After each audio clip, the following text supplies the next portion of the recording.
voda, vodopády, kaňony sú nabité zápornými jónmi. Sú to molekuly, ktoré vo vás vytvárajú veľmi príjemné, nádherné pocity. A tieto pocity ja mám pri divej vode, pri vodopádoch, pri kaňonoch.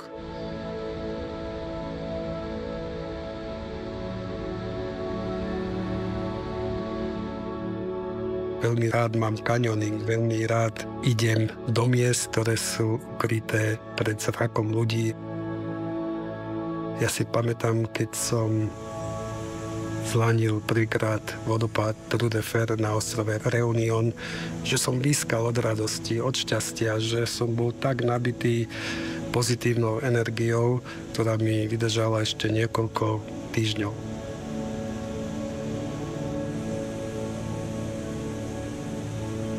Na ceste po stopách vody som sa často dostal aj do podzemia.